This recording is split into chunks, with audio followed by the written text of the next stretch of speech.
हैं समृद्धि आईएएस। मैं अभिषेक कुमार समृद्धि IAS online class में आप सभी का स्वागत करता हूं।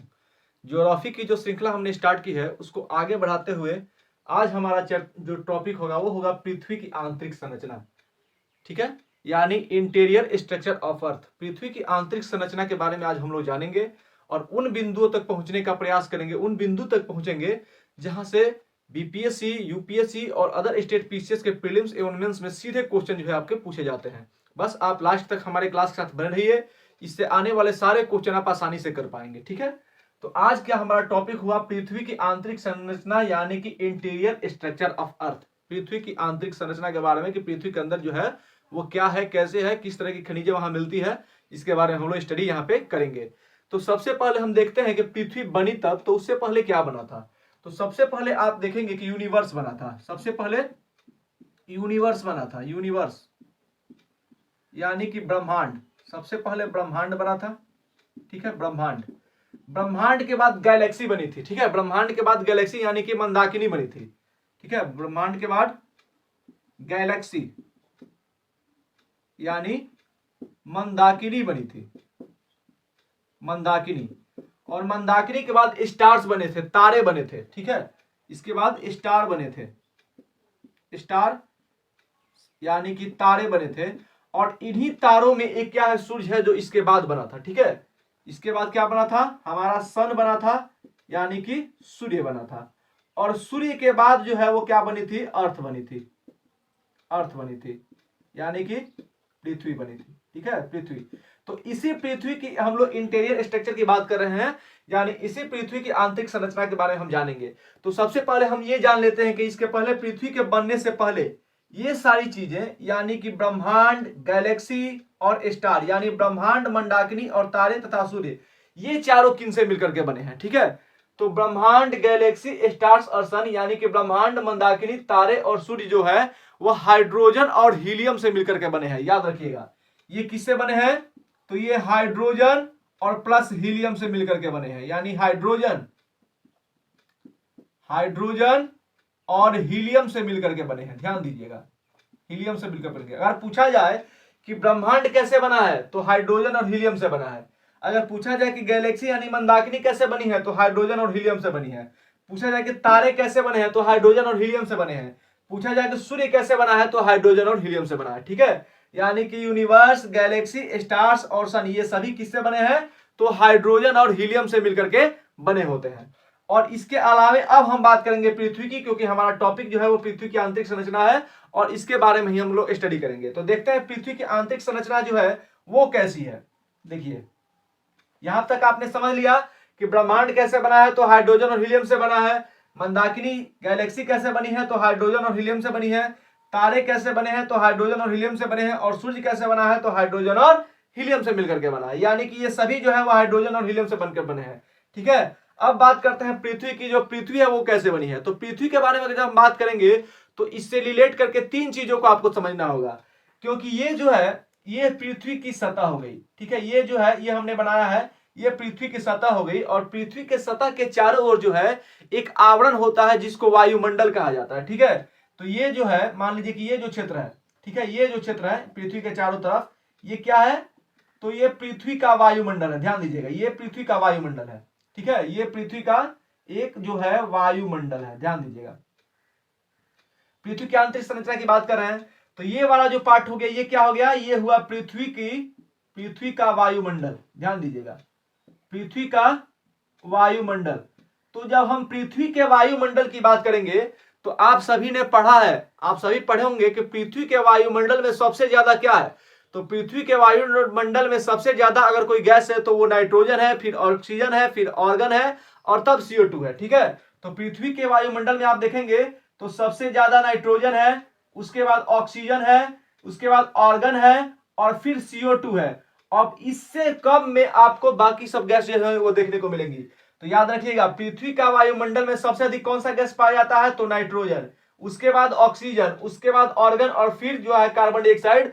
और उससे कम आपको अब जो भी मिलना होगा वो मिलता रहेगा, यानी कि जलवाष्प वगैरह जो भी मिलेंगे वो इससे कम में मिलेंगे।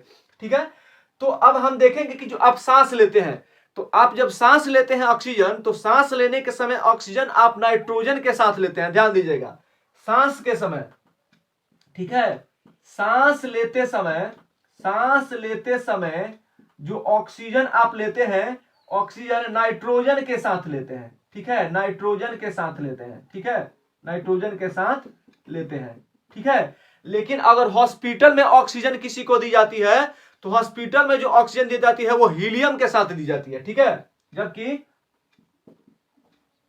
हॉस्पिटल में जो ऑक्सीजन दी जाती है, ऑक्सीजन वो आपको हीलियम के साथ दी जाती है, हीलियम के साथ दी जाती है, याद रखिएगा, हीलियम के साथ दी जाती है। क्या देखा आपने कि यूनिवर्स, गैलेक्सी, स्टार्स और सन जो है वो हाइड्रोजन और हीलियम से मिलकर के बने हैं। जबकि पृथ्वी के बारे में जब हम बात करते हैं तो पृथ्वी के चारों ओर वायु का आवरण होता है, जिसको पृथ्वी का जो वायुमंडल कहलाता है, वो पृथ्वी के वायुमंडल में सबसे अधिक क्या होता है, तो सबसे अधिक पृथ्वी के वायुमंडल में नाइट्रोजन होता है, उसके बाद ऑक्सीजन होता है, उसके बाद आर्गन होता है और तब कार्बन डाइऑक्साइड होता है। ये पृथ्वी के वायुमंडल की बात हुई। अब हम बात करते हैं इस सतह की, यानी कि पृथ्वी के सतह पे क्या होता है। तो ये वाला पार्ट जो है यह कहलाता है पृथ्वी का सतह, पृथ्वी का सतह। तो पृथ्वी के सतह की यानी कि सरफेस ऑफ अर्थ, तो जब आप पृथ्वी की सतह की बात करेंगे तो पृथ्वी के सतह पे सबसे ज्यादा क्या पाया जाता है, तो पृथ्वी के सतह पे सबसे अधिक ऑक्सीजन आपको मिलता है। तो पृथ्वी के सतह पे सबसे ज्यादा क्या मिलेगा, ऑक्सीजन, ठीक है। ऑक्सीजन के बाद आपको क्या मिलेगा, तो सिलिकॉन मिलेगा, ठीक है, ऑक्सीजन के बाद सिलिकॉन मिलता है, उसके बाद आपको एल्यूमिनियम मिलता है और तब आपको लोहा यानी कि फेरस मिलता है, ठीक है, याद रखिएगा। पृथ्वी का वायुमंडल में सबसे अधिक क्या मिलता है, तो नाइट्रोजन मिलता है। पृथ्वी के सतह पे सबसे अधिक क्या मिलता है, तो ऑक्सीजन मिलता है, ठीक है। पृथ्वी के सतह पे सबसे अधिक क्या मिलेगा, तो पृथ्वी के सतह पे सबसे अधिक ऑक्सीजन मिलेगा। और अब इसके अंदर, पृथ्वी के अंदर का ये जो पार्ट है, यानी कि पृथ्वी के अंदर का ये जो पार्ट है, ये पार्ट, ये पृथ्वी की आंतरिक संरचना हो जाती है, ठीक है। ये वाला जो पार्ट है पृथ्वी के अंदर का, ध्यान दीजिएगा, पृथ्वी के अंदर का ये जो पार्ट हुआ, ये वाला पार्ट, ये हो जाता है पृथ्वी की आंतरिक संरचना, ठीक है। ये पृथ्वी की आंतरिक संरचना हो जाएगी, ये वाला पार्ट, ये वाला पार्ट जो है वो क्या हो जाएगा, पृथ्वी की आंतरिक संरचना। तो पृथ्वी के वायुमंडल में सबसे अधिक नाइट्रोजन, पृथ्वी के सतह पे सबसे अधिक ऑक्सीजन। अब बात करते हैं पृथ्वी की आंतरिक भाग में, पृथ्वी के आंतरिक भाग में, ठीक है, कि पृथ्वी के आंतरिक जो भाग होता है, पृथ्वी का जो आंतरिक संरचना होती है, उसमें आपको सबसे अधिक क्या देखने को मिलता है, तो पृथ्वी की आंतरिक संरचना में आपको सबसे अधिक लोहा देखने को मिलता है, उसके बाद ऑक्सीजन देखने को मिलता है। तो पृथ्वी की जो आंतरिक संरचना है इसमें सबसे अधिक लोहा देखने को मिलता है, ठीक है। उसके बाद आपको ऑक्सीजन देखने को मिलता है, फिर आपको सिलिकॉन देखने को मिलता है और तब आपको मैग्नीशियम देखने को मिलता है, ठीक है। तो यही पृथ्वी की आंतरिक संरचना। तो पृथ्वी की जब हम बात करेंगे तो अकेले पृथ्वी में अंदर नहीं हो सकता है, क्योंकि अगर आप पृथ्वी की बात करेंगे तो पृथ्वी के अंदर ही उसका वायुमंडल आता है, पृथ्वी के अंदर उसका सतह आता है, पृथ्वी के अंदर उसकी क्या आती है, आंतरिक संरचना आती है। तो यहाँ पे आपने क्या देखा, पृथ्वी के वायुमंडल में सबसे अधिक नाइट्रोजन, पृथ्वी के सतह पे सबसे अधिक ऑक्सीजन और पृथ्वी के आंतरिक संरचना में सबसे अधिक क्या मिलता है, तो लोहा मिलता है, ठीक है। और ब्रह्मांड में सबसे अधिक क्या होता है, तो ब्रह्मांड में आपको सबसे अधिक हाइड्रोजन मिलता है, ठीक है। अगर ब्रह्मांड की हम बात करेंगे तो 75% हाइड्रोजन और 75% हाइड्रोजन और 24% जो है वो क्या मिलता है, हीलियम देखने को मिलता है। तो हाइड्रोजन और हीलियम की बात हम करेंगे कंपैरिजन, तो हाइड्रोजन क्या है, ज्यादा है। तो अब देख लीजिए क्या होता है, यहां पे मैं लिख देता हूं, ब्रह्मांड में सबसे अधिक, ब्रह्मांड में सबसे अधिक क्या मिलता है, ब्रह्मांड में सबसे अधिक क्या मिलता है, तो ब्रह्मांड में हाइड्रोजन सबसे अधिक मिलेगा। तो ब्रह्मांड में सबसे अधिक क्या मिलेगा, हाइड्रोजन, हाइड्रोजन मिलेगा, ठीक है। उसके बाद पृथ्वी के वायुमंडल में सबसे अधिक क्या मिलेगा, तो नाइट्रोजन, ठीक है। दूसरा पॉइंट, पृथ्वी के वायुमंडल में सबसे अधिक क्या मिलेगा, तो पृथ्वी के वायुमंडल में सबसे अधिक मिलेगा नाइट्रोजन, नाइट्रोजन, ठीक है। उसके बाद पृथ्वी के सतह पे, ठीक है, पृथ्वी के सतह पर सबसे अधिक क्या मिलेगा, तो पृथ्वी के सतह पे सबसे अधिक क्या मिल रहा है, ऑक्सीजन, ठीक है। पृथ्वी के सतह की बात करेंगे तो यहां पे सबसे ज्यादा क्या मिलेगा, ऑक्सीजन। और पृथ्वी की आंतरिक संरचना में यानी पृथ्वी के अंदर सबसे अधिक क्या मिलेगा? पृथ्वी के अंदर सबसे अधिक क्या मिलता है? तो पृथ्वी के अंदर सबसे अधिक लोहा मिलता है, फेरस मिलता है। ठीक है, यहां पे आपको क्या मिलेगा? लोहा यानी कि फेरस मिलेगा। ठीक है, फेरस मिलेगा।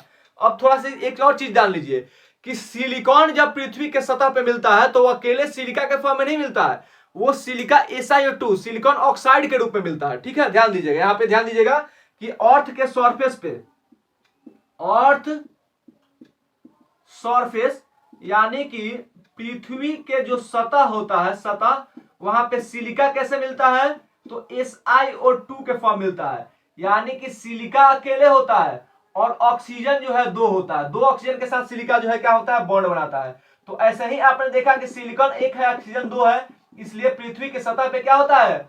ऑक्सीजन जो है वो ज्यादा होता है सिलिकॉन से। ठीक है, पृथ्वी के सतह पे क्या होता है? ऑक्सीजन ज्यादा होता है। तो आपने क्या क्या देखा?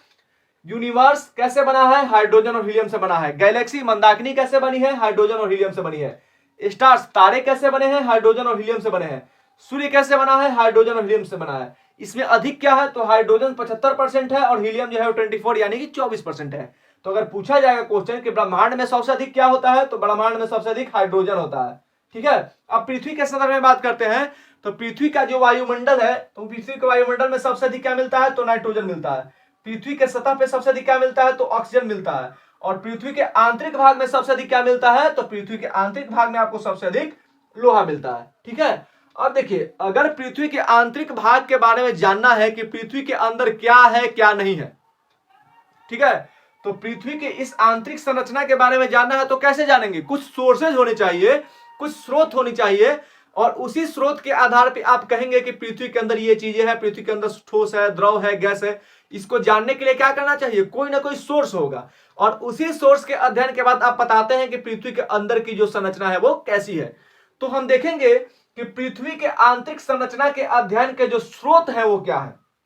ध्यान दीजिएगा, पृथ्वी की जो आंतरिक संरचना है यानी कि इंटीरियर स्ट्रक्चर जब अर्थ है, इंटीरियर स्ट्रक्चर ऑफ अर्थ जो है वो क्या है, कैसे पता चलेगा? तो उसके कुछ सोर्सेज हैं, और उन सोर्सेज के अगर अध्ययन आप करेंगे तो आपको पता चल जाएगा कि पृथ्वी के अंदर की संरचना कैसी है।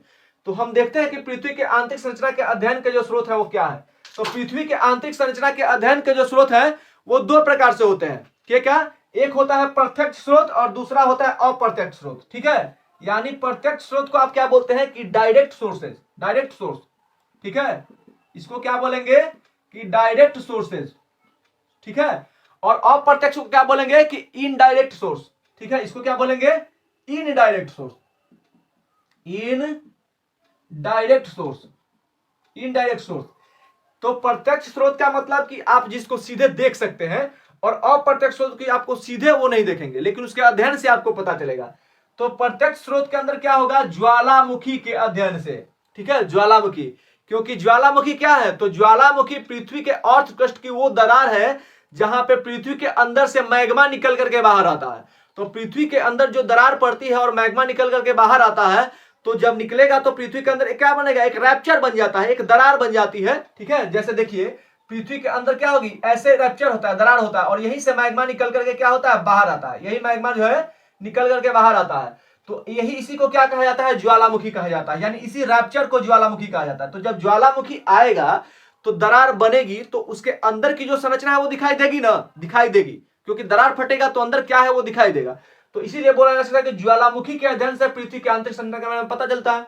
उसके बाद खनन के अध्ययन से, जब खनन होता है, पृथ्वी के अंदर खनन होता है, तो क्या होता है? अंदर की संरचनाओं का पता चलता है कि पृथ्वी के अंदर क्या है, कौन सा खनिज है, कौन सा मिनरल्स है, ठोस है कि द्रव है कि पेट्रोलियम है कि कोयला है, ये सब कैसे पता चलता है? तो ये खनन से पता चलता है। तो दूसरा हुआ प्रत्यक्ष सोर्स में कि खनन के अध्ययन से, और तीसरा है कि उल्का पिंड के अध्ययन से, कि उल्का पिंड जब पृथ्वी पे गिरते हैं तो अंदर की तरफ अगर धंसते हैं तो वहां की संरचना क्या है, क्या इंपैक्ट पड़ता है।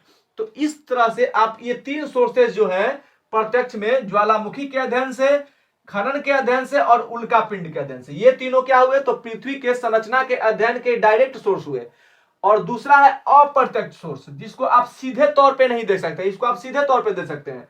अप्रत्यक्ष स्रोत में आपको हो जाएगा सैटेलाइट। आप देखते हैं ना, जब अंतरिक्ष एजेंसियां क्या करती है, सैटेलाइट छोड़ती है, तो उस सैटेलाइट के माध्यम से आप पृथ्वी के आंतरिक संरचना के बारे में जानकारी प्राप्त करते हैं। तो ये है सैटेलाइट।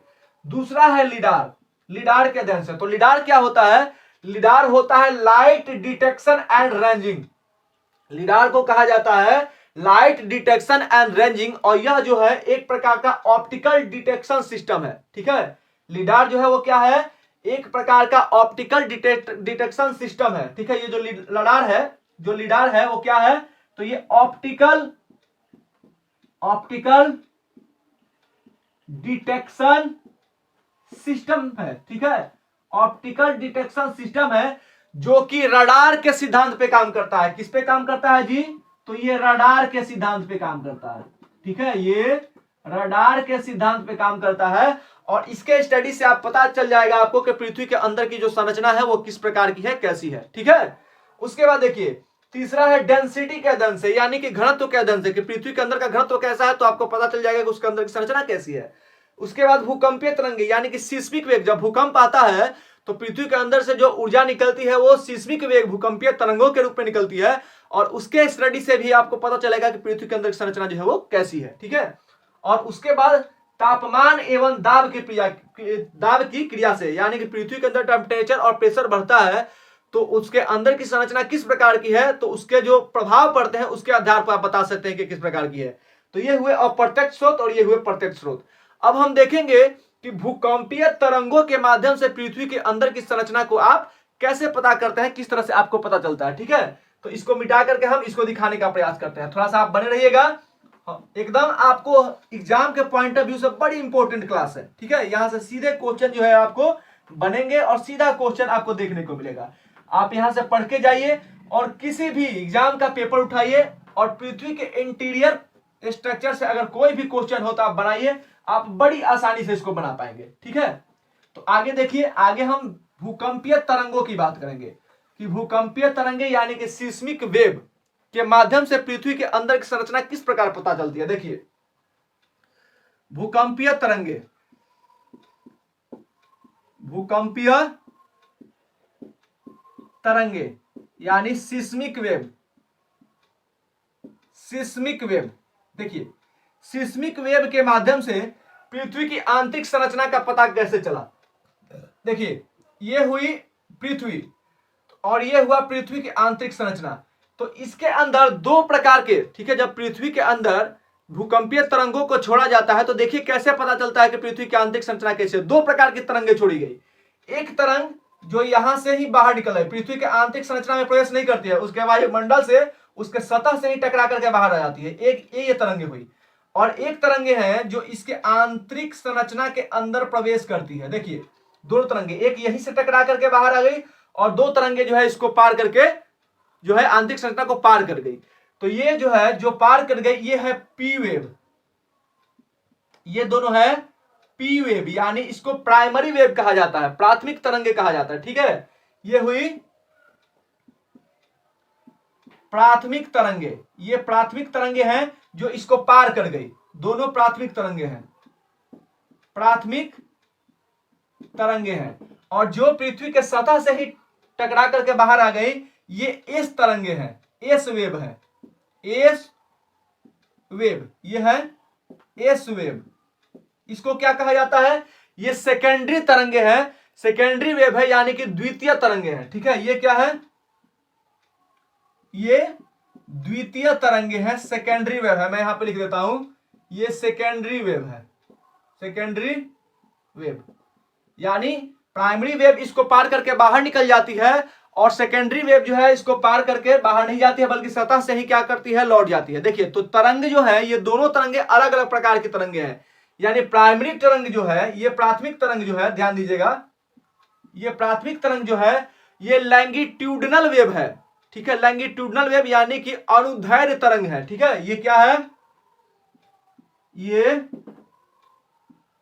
अनुदैर्ध्य तरंग है यानी कि लैंगिट्यूडनल वेव।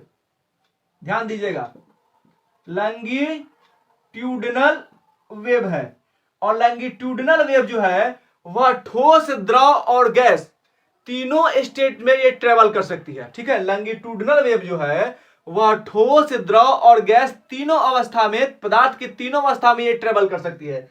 यानी कि प्राथमिक तरंगे जो है ये ठोस, द्रव और गैस तीनों अवस्थाओं में ये ट्रेवल कर सकती है। यानी कि ये जो संरचना है या तो ठोस है, या तो द्रव है, या तो गैस है, या फिर तीनों है। यानी पता चला कि पृथ्वी के अर्थ क्रस्ट से लेके उसके जो है आंतरिक संरचना तक का भाग जो है वो ठोस, द्रव, गैस तीनों हो सकता है, क्योंकि प्राथमिक तरंगे इसको पार करके बाहर आ गई है। ठीक है, लेकिन ये क्या है, ये दोनों सेकेंडरी वेव है जो कि यहीं से टकरा करके बाहर आ गई है। तो कुछ ऐसा आंतरिक भाग में जरूर है जिसके अंदर सेकेंडरी वेव जो है वो प्रवेश नहीं कर पा रही है। तो देखेंगे सेकेंडरी वेव क्या है। तो ये जो सेकेंडरी वेव है, देखिए प्राइमरी वेव तो अनुदैर्ध्य तरंग थी, लेकिन सेकेंडरी जो वेव है वो ट्रांसवर्स वेव है, यानी कि अनुप्रस्थ तरंगे हैं। ठीक है, ये क्या है, ये ट्रांसवर्स वेव है, यानी अनुप्रस्थ तरंग है। और अनुप्रस्थ तरंग जो है वह केवल ठोस में प्रवेश कर सकती है, केवल ठोस में ट्रेवल कर सकती है। ठीक है, ये केवल ठोस में ट्रेवल कर सकती है। आप देखिए क्या पता चला, इसका मतलब क्या हुआ कि ये सेकेंडरी वेव जो ट्रांसवर्स वेव है वह केवल ठोस में प्रवेश कर सकती है। यानी कि जब यहां से ये सेकेंडरी वेव चली और पृथ्वी के आंतरिक संरचना के ऊपर से ही बाहर आ गई, इसका मतलब यह हुआ कि पृथ्वी के आंतरिक संरचना में केवल ठोस तो नहीं है, क्योंकि केवल ठोस होता तो ये जो सेकेंडरी वेव है इसको आंतरिक संरचना को भी पार कर जाती, लेकिन यह इसको पार नहीं की है। तो पार नहीं की है, इससे क्या पता चला कि पृथ्वी के आंतरिक संरचना में केवल ठोस नहीं है, ठोस है ये तो क्लियर है, लेकिन केवल ठोस नहीं है, ठोस के अलावा द्रव और गैस भी है जिसके अंदर यह जो है ट्रेवल नहीं कर पाई है। ये क्लियर हुआ। और प्राइमरी वेव जब इसको पार करके बाहर निकल गई तो ये पता चला कि ठोस के साथ साथ द्रव और गैस भी है। क्यों है, क्योंकि ये यहां से पार करके निकल गई, तो पार करके निकल गई तो केवल ठोस नहीं है, यानी कि यहां तक ठोस है और इसके अंदर ये चली गई, यहां पे ये नहीं आई, तो इसे क्या पता चला कि ये तरंग जो है ठोस के अलावा द्रव और गैस में भी जा सकती है। यही कारण है कि यहां तक ये आ पाई। तो इसे पता चला कि ठोस के अलावा द्रव और गैस भी पृथ्वी की आंतरिक संरचना में है, ये पता चला। तो अब देखिए ये जो भूकंपीय तरंगे हैं, सिस्मिक तरंगे, ये क्या बताती है, तो इससे ये बात निश्चित हो गई, भूकंपीय तरंग से ये बात निश्चित हो गई कि पृथ्वी का आंतरिक भाग केवल ठोस नहीं है। ठीक है, इससे क्या पता चला, इससे यह बात निश्चित हो गई कि पृथ्वी का आंतरिक भाग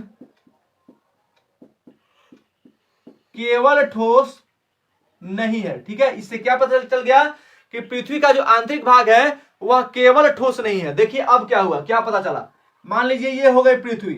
ठीक है, ये पृथ्वी हो गई, तो ये वाला जो पार्ट है पृथ्वी का, ये क्या कहलाया, ये कहलाया अर्थ क्रस्ट। अर्थ क्रस्ट यानी कि भूपटल। तो भूपटल का ये जो भाग है, ऊपरी भाग है, ये क्या कहलाता है, क्रस्ट कहलाता है।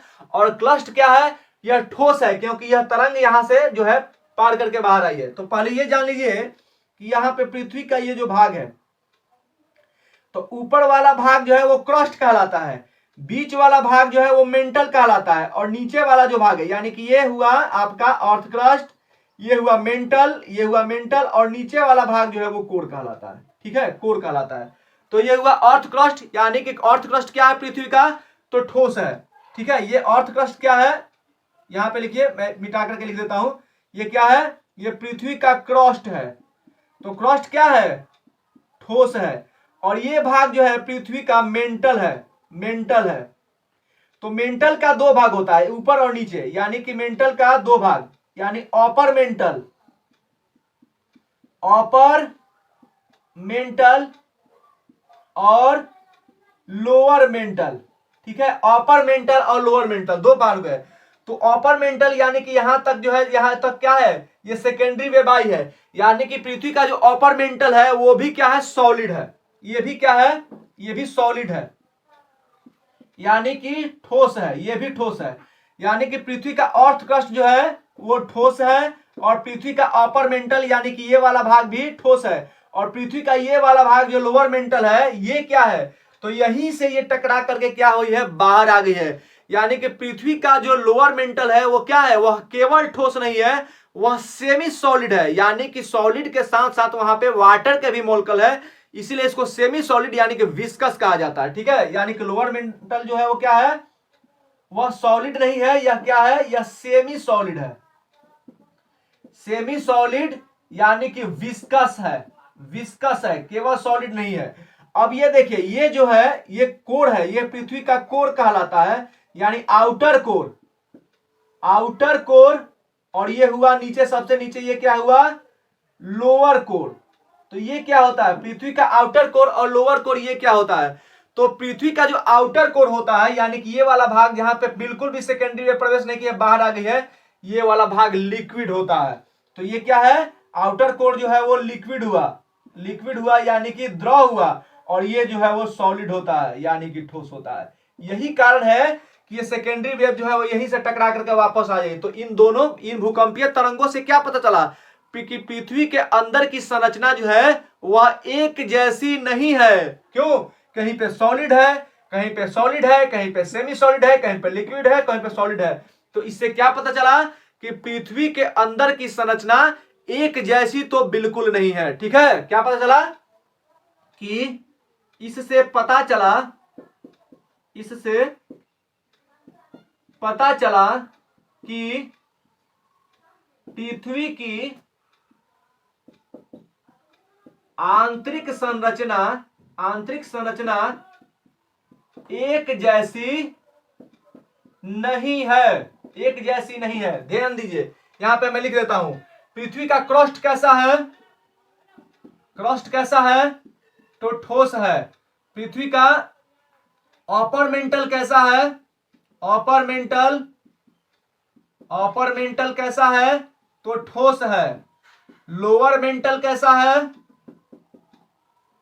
लोअर मेंटल, तो ये ठोस नहीं है, सेमी सॉलिड है, यानी कि ये क्या है, सेमी सॉलिड है, यानी कि विस्कस है। ठीक है, और आउटर, आउटर कोर क्या है, तो ये लिक्विड है, लिक्विड है यानी कि द्रव है। और इनर कोर क्या है, पृथ्वी का इनर कोर, पृथ्वी का इनर कोर क्या है, तो ये जो है वो सॉलिड है। यानी कि पृथ्वी की जो आंतरिक संरचना है, कोई ठोस है, कहीं ठोस है, कहीं विस्कस है, कहीं लिक्विड है, कहीं सॉलिड है। यानी कि पृथ्वी की आंतरिक संरचना जो है, इन भूकंपीय तरंगों के माध्यम से ये पता चलता है कि पृथ्वी की आंतरिक संरचना जो है वो एक जैसी तो बिल्कुल नहीं है। पृथ्वी की आंतरिक संरचना एक जैसी बिल्कुल नहीं है। ठीक है, अब देखते हैं कि घनत्व से पृथ्वी का घनत्व जो है वो क्या है। देखिए, इसको मिटाते हैं, अब डेंसिटी देखते हैं। आप लोग हमारे साथ बने रहिए। पृथ्वी की आंतरिक संरचना आप यहां से एकदम क्लियर हो जाएगा कि पृथ्वी के अंदर की संरचना जो है वो किस प्रकार की है। ध्यान दीजिए, अब बात करते हैं कि पृथ्वी का घनत्व। ठीक है, यानी कि ये हो गया अर्थ, ये पृथ्वी का क्या हुआ, घनत्व। देखिए, ये हो गई अर्थ। ठीक है, ये जो है वो क्या हुआ, अर्थ हुआ। तो अर्थ के अंदर क्या देखेंगे कि पृथ्वी का जो घनत्व है वो क्या है। ठीक है, तो पृथ्वी की डेंसिटी, ये हम घनत्व की बात कर रहे हैं, तो पृथ्वी का घनत्व जो है वो 5.5 है पूरी पृथ्वी की। ठीक है, पूरी पृथ्वी का घनत्व जो है वह 5.5 है। लेकिन पृथ्वी के केवल अर्थ क्रस्ट की, पृथ्वी के अर्थ क्रस्ट के ऊपरी भाग की, यानी ये पृथ्वी हुआ, तो ये ऊपरी भाग यानी कि क्रस्ट का जो घनत्व है, क्रस्ट यानी कि भूपटल का घनत्व। ठीक है, पृथ्वी का भूपटल का जो घनत्व है वह केवल क्या है, 3 है। तो इससे क्या पता चलता है, पूरी पृथ्वी का औसत घनत्व, पूरी पृथ्वी का औसत घनत्व, औसत घनत्व जो है वह अगर 5.5 है और पृथ्वी के भूपटल का घनत्व 3 है, तो इससे क्या पता चलता है कि पृथ्वी के अंदर का घनत्व जो है वो और ज्यादा है। जब पूरी पृथ्वी का घनत्व 5.5 है और क्रस्ट का घनत्व केवल 3 है, तो इससे क्या पता चलता है कि पृथ्वी के भूपटल के अंदर जो घनत्व है वो ज्यादा है कंपैरिजन में पृथ्वी के ऊपरी भाग की। यानी इससे स्पष्ट होता है कि पृथ्वी के भूपटल से पृथ्वी के आंतरिक भाग का घनत्व ज्यादा है। इससे क्या स्पष्ट होता है, तो इससे स्पष्ट होता है कि पृथ्वी के भूपटल से पृथ्वी के आंतरिक भाग का घनत्व अधिक है। ठीक है, पृथ्वी के आंतरिक भाग का घनत्व पृथ्वी के भूपटल के घनत्व से क्या है, ज्यादा है। ठीक है, अब देखिए इसको, ये पृथ्वी का जो 3 लेयर है इसको क्या कहा जाता है? तो पृथ्वी के सबसे ऊपर देखिए, ये पृथ्वी के लेयर है, देखिए ये पृथ्वी का जो है लेयर है। ठीक है, और थोड़ा नीचे कर देते हैं। ये पृथ्वी का जो लेयर है इसको 3 भागों में बांटा गया है। ठीक है, एक भाग, ये 2 भाग और ये तीसरा। तो पृथ्वी के सबसे ऊपरी भाग को क्या कहा जाता है? इसको कहा जाता है सियोल। सियोल, ध्यान दीजिएगा, पृथ्वी के सबसे ऊपरी भाग को सियोल कहा जाता है। ठीक है, सियोल, यानी इसके अंदर क्या है कि पृथ्वी का ये जो भाग है यह सिलिकॉन और एल्यूमिनियम से बना है। सिलिकॉन प्लस एल्यूमिनियम, पृथ्वी का सबसे ऊपरी भाग सियोल कहलाता है क्योंकि यह सिलिकॉन और एल्यूमिनियम से बना है। ठीक है, और पृथ्वी का दूसरा भाग जो है इसको कहा जाता है सीमा। सीमा, ठीक है, इसको क्या कहा जाता है? इसको सीमा कहा जाता है। इसका मतलब क्या हुआ कि पृथ्वी का जो दूसरा लेयर है यह सिलिकॉन और मैग्नीशियम का बना है। ठीक है, यह किसका बना है? सिलिकॉन और मैग्नीशियम का बना है। और जबकि पृथ्वी का जो निचला लेयर है इसको कहा जाता है नीफे। नीफे, इसका मतलब क्या हुआ कि ये निचला जो पृथ्वी का लेयर है यह निकेल और फेरस से बना है। याद रखिएगा, पृथ्वी के ऊपरी परत को सियोल कहा जाता है जो कि सिलिकॉन और एल्यूमिनियम से बना है। पृथ्वी के दूसरे लेयर को सीमा कहा जाता है जो कि सिलिकॉन और मैग्नीशियम से बना है। और पृथ्वी के नीचे लेयर को नीफे कहा जाता है जो कि निकेल और फेरस से बना है। ठीक है, ये हुआ।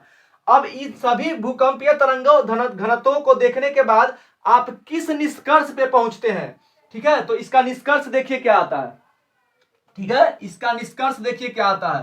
पृथ्वी की आंतरिक संरचना का निष्कर्ष देखिए क्या आता है। ठीक है, पृथ्वी की आंतरिक संरचना का निष्कर्ष क्या आता है? 1 नंबर में देखिए, जब हमने देखा कि पृथ्वी के अंदर जो प्राइमरी वेव और सेकेंडरी वेव गई तो सेकेंडरी वेव जो है बाहर से ही चली आई और आंतरिक और प्राथमिक वेव जो है वो अंदर तक चली गई। इससे क्या पता चला कि पृथ्वी की आंतरिक संरचना एक जैसी नहीं है। क्या पता चला? पृथ्वी की आंतरिक संरचना एक जैसी नहीं है, यह पता चला। दूसरा पॉइंट क्या पता चला? पृथ्वी की आंतरिक संरचना जो है वो एक जैसी नहीं है। और पृथ्वी के अंदर वैज्ञानिकों ने इसको देख करके क्या बताया? जब यहां पे पता चला कि सिलिकॉन है, एल्यूमिनियम है, सिलिकॉन है, मैग्नीशियम है, सिलिकॉन है, निकेल है और फेरस है, इससे क्या पता चल रहा है कि पृथ्वी के अंदर जो है अलग अलग तत्व, अलग अलग धातु की अलग अलग चट्टाने भी है। कहीं पे सिलिकॉन है, कहीं पे एल्यूमिनियम है, कहीं पे मैग्नीशियम है, कहीं पे निकेल है, कहीं पे फेरस है। इससे यह पता चलता है कि पृथ्वी के आंतरिक भाग में जो है वो चट्टाने भी अलग अलग है, एक तरह की चट्टाने नहीं है। इसीलिए वैज्ञानिकों ने यह बताया कि पृथ्वी के आंतरिक भाग जो है वो अलग अलग चट्टानों से बना है। तो दूसरा पॉइंट ये हुआ कि पृथ्वी के अंदर एक जैसी चट्टान नहीं है। पृथ्वी के अंदर एक जैसी चट्टान नहीं है, यह पता चला। ठीक है, पृथ्वी की आंतरिक संरचना एक जैसी नहीं है और पृथ्वी के अंदर एक जैसी चट्टान नहीं है, इसको देख करके पता चला। यहीं कहीं पे पहला भाग सियोल, सिलिकॉन, एल्यूमिनियम से, सीमा सिलिकॉन और मैग्नीशियम से, और नीफे जो है निकेल और फेरस से बना है। यानी कि पृथ्वी के अंदर एक जैसी चट्टान तो बिल्कुल नहीं है। और पृथ्वी के अंदर क्या है? असंबद्धता है। ठीक है, पृथ्वी के अंदर असंबद्धता है। असंबद्धता का मतलब क्या है कि सब एक दूसरे से जो बिल्कुल भी जुड़े हुए हैं। कहीं पे ठोस है, कहीं पे द्रव है, कहीं पे गैस है, कहीं पे विस्कस है, यानी एक दूसरे से संबद्ध बिल्कुल नहीं है। यानी पृथ्वी के आंतरिक भाग में असंबद्धता है। और पृथ्वी के अंदर जाने पे घनत्व जो है वो बढ़ता है। ऊपर देख रहे हैं 3 घनत्व है और अंदर जो है वो पूरा पृथ्वी का 5.5 है। इससे पता चलता है कि पृथ्वी के अंदर घनत्व बढ़ता है। ठीक है, चौथा क्या पता चलता है? पृथ्वी के अंदर घनत्व बढ़ता है, ये पता चलता है। और पांचवा पॉइंट क्या है कि पृथ्वी के अंदर घनत्व बढ़ता है, पृथ्वी के अंदर जाने पर तापमान बढ़ता है और दाब भी बढ़ता है। पांचवा पॉइंट क्या बना, पृथ्वी के अंदर जाने पर तापमान बढ़ता है, ठीक है। और छठा, पृथ्वी के अंदर जाने पर दाब यानी कि प्रेशर भी बढ़ता है, दाब यानी प्रेशर भी बढ़ता है, ठीक है। तो ये है पृथ्वी की आंतरिक संरचना, ठीक है। ये क्या है, पृथ्वी की आंतरिक संरचना। अब देखते हैं कि पृथ्वी के जो 3 लेयर आपने देखे, ठीक है, ये जो पृथ्वी के आपने 3 लेयर देखे, ध्यान दीजिएगा। यहां से क्वेश्चन कई बार पूछा जाता है कि पृथ्वी का जो 3 लेयर है, ठीक है, क्या क्या देखे आपने, सियोल वाले देखे। सबसे ऊपर क्या है, क्रस्ट है, क्रस्ट है। उसके बाद वाले भाग को क्या कहा जाता है, मेंटल, मेंटल। और नीचे क्या कहलाता है, कोर। तो इन तीनों का पृथ्वी के भार और द्रव्यमान पे क्या अंतर पड़ता है, क्या असर पड़ता है, कितना योगदान है। तो पृथ्वी का याद रखिएगा, पृथ्वी के भार और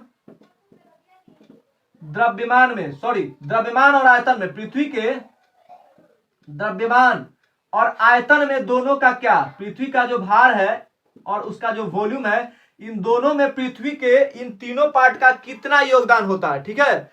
तो ध्यान देते हैं, हम क्रस्ट की बात करते हैं।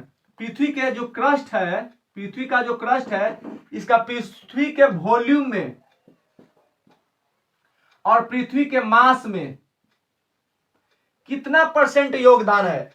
तो पृथ्वी का जो क्रस्ट होता है, पृथ्वी का जो क्रस्ट है, उसका पृथ्वी के आयतन में 1% मात्र योगदान होता है, आयतन में केवल 1% योगदान होता है, जबकि मास में इसका 0.5% योगदान होता है, ठीक है। अगर पूछा जाए कि पृथ्वी के आयतन में उसके क्रस्ट का, उसके भूपटल का कितना % योगदान होता है, तो केवल 1%। और पृथ्वी के द्रव्यमान में, पृथ्वी के भार में उसके क्रस्ट का कितना योगदान होता है, तो केवल 0.5%, ठीक है, केवल 0.5%। अब बात करते हैं मेंटल की, मेंटल की, यानी मेंटल क्या है, तो पृथ्वी का दूसरा लेयर है। तो बात करेंगे कि मेंटल का पृथ्वी के भार और द्रव्यमान में क्या अंतर है, ठीक है, मेंटल का पृथ्वी के भार और द्रव्यमान में क्या योगदान है। तो 84%, मेंटल का 84% योगदान इसके वॉल्यूम में है, जबकि 67% योगदान जो है इसके द्रव्यमान में हो जाता है। ध्यान दीजिएगा, मेंटल का 84% वॉल्यूम में और 67% जो है वो मास में, यानी सबसे बड़ा योगदान पृथ्वी के मास और द्रव्यमान में, किसी मास और वॉल्यूम में किसी का होता है तो मेंटल का होता है। आयतन में 84% और द्रव्यमान में 67%। वॉल्यूम को आयतन कहा जाता है, लिख देता हूं मैं, वॉल्यूम यानी कि आयतन और मास यानी कि द्रव्यमान, ठीक है। अब है पृथ्वी का तीसरा लेयर यानी कि कोर, ठीक है, कोर। कोर जो है वो सबसे नीचे वाला हिस्सा होता है। तो कोर का पृथ्वी के वॉल्यूम और पृथ्वी के मास में कितना % योगदान है, तो वॉल्यूम में, ठीक है, वॉल्यूम में पृथ्वी का जो है 15%, ठीक है। ये पृथ्वी के आयतन में इसके कोर का योगदान 15% है। कितना है जी, 15%, ठीक है। अब मिलाइए, 84% और 1%, 85% और 15%, 100%, टोटल 100% हो गया। तो पृथ्वी के क्रस्ट का, पृथ्वी के आयतन में क्रस्ट का 1%, मेंटल का 84%, 84% और कोर का 15% योगदान है। लेकिन अगर मास की बात करें तो क्रस्ट का मास में 0.5% और मेंटल में कितना होता है, 67%, ठीक है। तो इसके द्रव्यमान में कोर का कितना योगदान होगा, मास का कितना होगा, तो 32.5%। अब इसको ऐड कीजिए, 32.5% और 0.5% कितना हो जाएगा, 33% और 67% कितना हो जाएगा, 100%। तो आप याद रखिए कि पृथ्वी के आयतन में इसके क्रस्ट का द्रव्यमान, क्रस्ट का योगदान 1% आयतन में और 0.5% मास में, द्रव्यमान में। पृथ्वी के द्रव्यमान में मेंटल का योगदान 67% और आयतन में योगदान 84%, ठीक है। पृथ्वी के कोर का उसके आयतन में 15% तथा द्रव्यमान में 32.5% योगदान होता है। इसको नोट कर लीजिएगा। और निश्चित ही हम बता रहे हैं आपको, मैं यकीन दिलाता हूं कि पृथ्वी की आंतरिक संरचना यानी कि इंटीरियर स्ट्रक्चर ऑफ अर्थ, इस टॉपिक से, इस चैप्टर से अगर कहीं पे भी चाहे वो प्रीलिम्स या मेंस का क्वेश्चन आपसे पूछा जाता है, आप 100% करके आएंगे, ये मेरा विश्वास है। तो आज पृथ्वी की आंतरिक संरचना का जो टॉपिक था वो आज समाप्त होता है। कल हम लोग डिजास्टर, ठीक है, कल हम लोग डिजास्टर पढ़ेंगे यानी आपदा पढ़ेंगे, ठीक है। तो आज पृथ्वी की आंतरिक संरचना का जो क्लास है वही समाप्त होता है। अगले क्लास में हम लोग फिर मिलेंगे। धन्यवाद।